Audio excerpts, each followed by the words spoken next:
Silver SOS, you'll appreciate this. I found out that you get a cake if you're a Bonvoy, but only if you book through through Marriott directly. If you book through hotels.com, they don't give you cake. They give you a cake in shape, like so. Because I'm no, just because by being a Bonvoy member, they give you a cake in the color, like the metal color that you are. So I'm at silver, so they gave me a cake that was this big that had silver. You're telling me something I do not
Good morning, everyone. My name is Wesley Lasowski, and I'm a proud flight attendant. And even prouder to represent 10,517 flight attendants at Air Canada and Air Canada Rouge as the president of the Air Canada component of CUPE. I'm honored of having many of them join me here today. But I want to be clear, we do not want to be here. We're here because Air Canada and Air Canada Rouge have forced us to be here. We are here because Air Canada pays our junior flight attendants so little we had to open food banks in our union offices. Because our flight attendants are living 6 or 8 or 10 to a 2-bedroom apartment in Toronto or in RVs in the parking lot in the Vancouver airport. We're here because Air Canada forces us to work for free for hours and hours every day. And we are here because we're not going to accept it anymore. For 9 months, we have tried to bargain in good faith with Air Canada and Air Canada Rouge. And for 9 months, Air Canada has stonewalled us. They refused to end unpaid work. They refused to give our lowest paid flight attendants a raise to lift them out of poverty. And now Air Canada has left us no choice but to walk a picket line to end their corporate greed and exploitative practices. And when we said we wouldn't accept their unfair treatment anymore, they followed through with the lockout. Just so we can afford to pay rent and buy groceries. Just so we can live with dignity that every Canadian deserves. Now, we appreciate the hardship that this has caused on Canadians. We sincerely do. We feel the hardship too, because we would rather be flying and welcoming you on your journey or bringing you back home. We would rather be earning a paycheck than walking a picket line. No one should accept being forced to work for free for hours and hours every day. No one should accept being forced to work for poverty wages for years in a profession just to earn a dignifying living. That's what this is about. In Canada, in 2025, no one should be treated this way, and Canadians agree. Thousands and thousands have already visited unfaircanada.com to send a message to their MPs and to Air Canada's multimillionaire executives to say clearly that unpaid work won't fly. Air Canada flight attendants deserve a fair deal, and they do deserve it now. I'll pass it on to Natasha Stea. Thank you, Wesley. Bon matin et merci d'être ici. Je m'appelle Natasha Stea et je suis fière d'être la présidente de la section locale 4091 du ACFP. Je représente les agentes et les agents de bord d'Air Canada basés à Montréal. C'est une tragédie que nous soyons ici aujourd'hui, car cela n'aurait jamais dû arriver. Nous avons tout essayé. Jamais nous avons souhaité voir nos Canadiennes et Canadiens anxieux et inquiets pour leur projet de voyage. We are heartbroken for our passengers. Nobody wants to see Canadians stranded or anxious about their travel plans. But we cannot work for free. Every single hour we put in deserves to be recognized and paid. Air Canada has called us unreasonable for asking for better than poverty wages just 1 year after they gave their pilots a 26% increase. Why is fair pay acceptable for one group of workers but not for us? Is it because the group of workers are men and the other is 70% women and 10% from the LGBTQ2+ community? Nous en sommes profondément attristés et sommes désolés pour nos passagères et passagers. Mais nous ne pouvons plus continuer à travailler gratuitement. Chaque heure que nous consacrons à notre travail mérite d'être reconnue et rémunérée. Air Canada nous qualifie de déraisonnables parce que nous demandons mieux que le salaire de misère. Rappelons qu'il y a 1 an, la compagnie a accordé une augmentation salariale de 26% à ses pilotes. Pourquoi un salaire équitable est-il acceptable pour un groupe de travailleurs, mais pas pour nous? Est-ce parce que le groupe de travailleurs est composé d'hommes et que l'autre, 70% femmes et 10% de la communauté LGBTQ2+? Depuis des années, les salaires de notre profession à prédominance féminine stagnent, tandis que ceux des pilotes et des mécaniciens continuent d'augmenter. Air Canada tente de maintenir et de renforcer cet écart salarial entre les sexes et demande même au gouvernement de l'aider à le faire. Elle s'attend à ce que nous acceptons d'être exploités, sous prétexte que c'est la norme de l'industrie depuis toujours. Mais nous refusons. Notre travail est important et le moment est venu de mettre fin à l'exploitation des agentes et des agents de bord par Air Canada. We're happy to take a few questions. Sean O'Shea with Global News. I'm just wondering if you could address some of the issues that have been raised to us about some of the flight attendants who are abroad, not here, either being kicked out of their hotel rooms or being forced to pay. What's the situation with that, please? So the company advised us, I guess 2 days ago roughly, that they'd be paying for their expenses and their hotels. The union sought clarity from Air Canada if they'd be paying their wages or how they'll be returned home. We sought a wind-down agreement, and Air Canada confirmed late yesterday that they will not be compensating flight attendants working home. They did confirm that they will be paying for their hotels and their expenses while they're away. There have been some hiccups we've been hearing about. We've been attempting to address it with Air Canada, but they're not really communicating with the membership, their employees, or the union at this time. And then there was a cease and desist letter served on the union. Can you speak about that and what that arose from? So that rose from us disseminating factual communication and countering back on the information that's coming from some of Air Canada's executives and some of Air Canada's press releases that unfortunately just aren't what's truly happening and not factual. So myself, posted stuff to the membership along with the bargaining committee, advising them to seek clarity, make sure you know what you're getting into. The company wants you to take their passengers with care and class blindly to a destination, and then they don't want to confirm what's going to happen to you. All we wanted to do was make sure that our members were compensated and their current collective agreement, so the current one they're working under, will be adhered to. Air Canada refused to do that. They literally started dismantling their airline on their own by not talking to their employees or communicating with the union, raising the questions to ensure a smooth and sensible shutdown. That is factually what happened.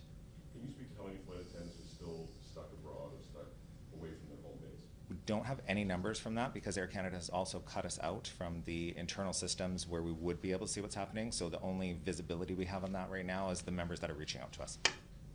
Leslie, Andrew Brennan, CP24. You are the person that's actually addressed that letter too. I just wanted to ask you very quickly, do you think there's anything that you, either as a representative of the union or as someone communicating publicly for the union, do you have anything that you think you need to cease and desist doing?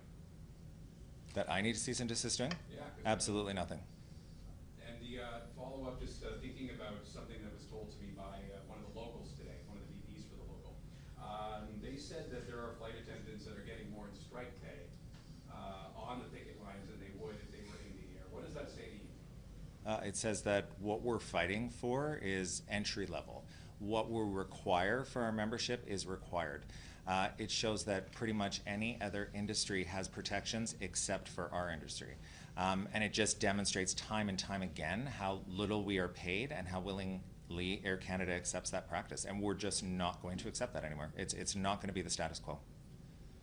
Linda Ward from CBC. Can you speak to what the union is doing specifically for those flight attendants who are stranded, not able to get back home at this point? So as far as I'm aware, as of right now, there's nobody stranded, not able to get home. What has happened is the company has put them into their lodgings, is paying for their expenses, and has extended some of them a couple days or up to a week is what I've been seeing or hearing from the members. But nobody is technically stranded that I'm aware of at this moment. Everybody has been taken care of. Okay, for those who are not getting paid on their way home. All of them are not getting paid. I just want to confirm that, yeah. Will the union be able to do anything? The union had a discussion this morning. I'm going to talk to the bargaining committee afterwards, and there's going to be a few things that we're going to put forward to attempt to get these members paid. I believe, again, this is where unpaid work comes from. What are they to be compensated under the code? How is the code going to protect them? Just because they don't have a contract doesn't mean Air Canada can stop paying them, yet require them to work. This didn't need to end this way. There was the option of going to binding arbitration. You weren't in favor of that, but you speak about how much support you've had from the general public. Why was it that you thought that binding arbitration would not get you a better deal than what has been offered by Air Canada? The best deal is going to be negotiated at the table, and the reason I say that in this industry is I understand the bargaining committee and our members understand the working conditions we're currently under, what needs to be changed and why. The company also is well aware of that. We've both had 10 years simultaneously to work through this collective agreement. Somebody putting us, or somebody working through, that arbitrator working through is not going to have that intent knowledge behind it, except what both sides are going to portray it as. That's going to be issue number one. Issue number two, our members won't get to ratify it.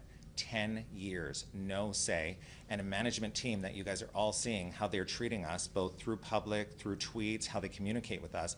It needs to stop. This is the only way. Bargain it, deal with it, fight those differences out at the table, not in front of the workers, and bring them back something that they'll be proud of and the company can live with. Is there anything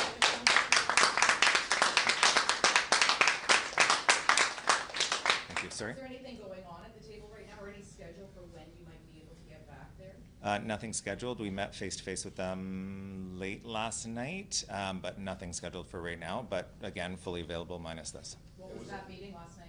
Yeah, it was basically just a face-to-face, I feel, to have a box ticked by Air Canada, coming to the table saying, what are your issues? Let us explain things. They played around with some wages, but nothing of substance that we'd be able to bring back to members. So it was a perfunctory sort of meeting? It wasn't substantive? In my opinion, yes. Did you get pressure, last-minute pressure from the government to do that, to try to work something out? I think the government's been instrumental in saying, okay, you guys need to be at the table, up to this point, you need to be at the table, you need to be working on it, that's where it needs to be done, so, yeah. So who do you think has to make the first move here to get something going in a meaningful way? Air Canada, 100%. Is that because two last proposals, according to statements from the union, were not even addressed by Air Canada? Or is that because you feel like you put something forward that hasn't been even really acknowledged? I think it's all the way around, but it's what, respectfully, the media is echoing to us. You guys understand how little we're paid. You understand reading the facts, reading the collective agreement, understanding the pay structure, seeing that in this contract we had to fight to ensure that our Rouge flight attendants were paid an appropriate level just if they lost their shifts.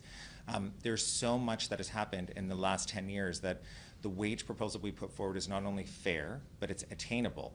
And everybody leaves a cushion in bargaining. And we have been black and white with our membership through this round of bargaining to say, here's where we're starting, here's where we're ending. You obviously don't say everything, but you make sure that they're well aware of where you're at. What we're asking for is not unreasonable. It is not a high demand. It is not that far off other comparators such as Air Transat. It is realistic and it is deserved. We are the national carrier and we have people operating in poverty. Like, that's disgusting. That's very problematic. So the company needs to be willing to address those things. You can't go the status quo and say 8% is enough, 10% is enough. It's not. You're still leaving them behind and too far behind. Is the status quo changing when it comes to ground pay? There are a lot of air carriers in the U.S., like Delta, they're not even unionized. They put, I think it's roughly a third of hourly wage is basically how much they give people per hour for being on the ground. Please don't quote me on that, but it's roughly around there. Moral of the story is there's options that other air carriers in the U.S. or otherwise have come to. Do you think that it would be not unreasonable to assume a Canadian air carrier could do the same? Well, we see our non-union, which is now Porter is union, which is excellent. They've joined the airline division of CUPE, and they've joined CUPE, which is fascinating. But before joining, they were paid better on the ground than Air Canada and Air Canada Rouge. They already had what's called a boarding pay. So they get 50% of 1 hour's rate of pay paid for that. This is not even up to the standard that Air Canada came back to us with. So the non-union airline received more than the unionized airline at this stage of the game. So that should show where Air Canada takes that. But do I think it's attainable? Yes. It's required. On the sexist aspect that you've raised, like the pilots and mechanics have been treated in one way versus the way that you're being treated. Do you think the public gets that? Is this why you're talking about that so much? The idea that men are being treated one way and women, predominantly female, labor-based, are being treated the other. I think it's a big thing in our industry when it comes to the whole array of how you identify and one's sex. And I think we've seen that year over year that a pilot's here, pilot's here, pilot's here, and our pilots are excellent. That is not to talk down to them. But why does the flight attendant have to be here? And why does that female-dominated base of Air Canada have to be pushed down here? It's just illogical today, and that's something that we're trying to highlight because that's exactly where it is. The female group is typically, you know, going to follow the lead, is typically going to be quieter, is not going to go and feel those pressures. Well, we're showing you outside of airports, that that's not factual anymore. They deserve equality. Airline Donaghy, City News, just to further on that point, when you mentioned how pilots were given I think it was 26% raise just a year ago, was that discussed? Was there a conversation brought towards you, kind of any justification, explanation, versus this group is fighting for more compensation? Was there any kind of conversation internally about that? Like with the company? Yeah, did Air Canada bring that forward? Was there a discussion or? No. And just to actually confirm on that, my understanding is one of the offers, August 11th or 12th, around there, give or take, was pulling back the essential request for parity with what the pilots had received. Was there some sort of, from the standpoint of the union taking it off the table, did anything like that happen?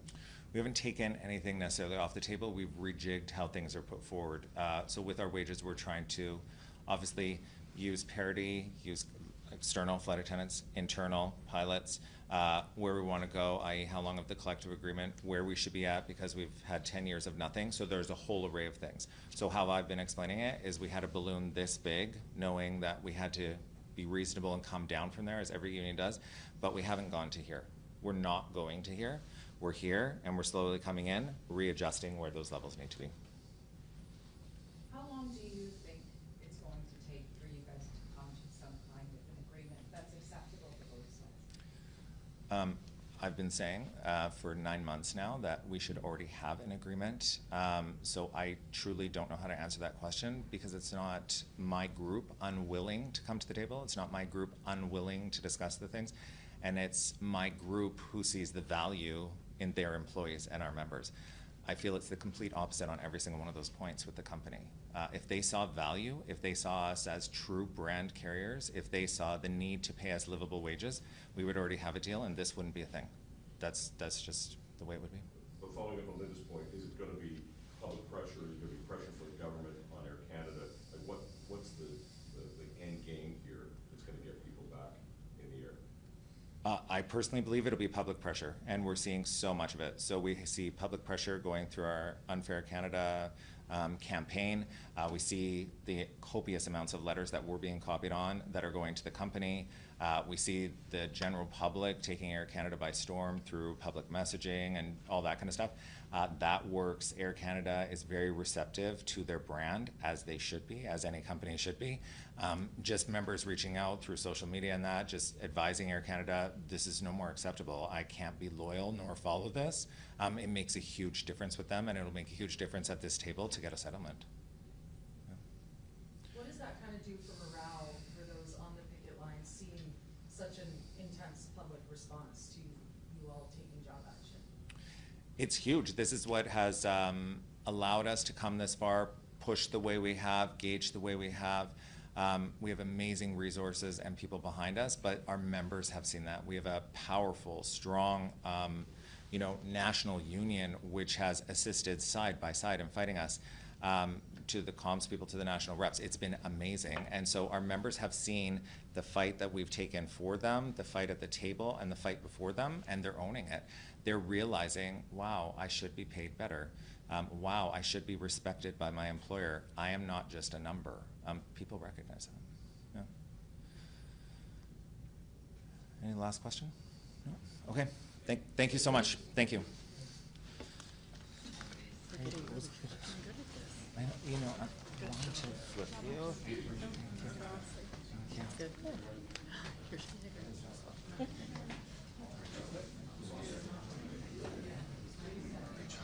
Thank you, Mark. Sorry, I didn't cry. I didn't know when.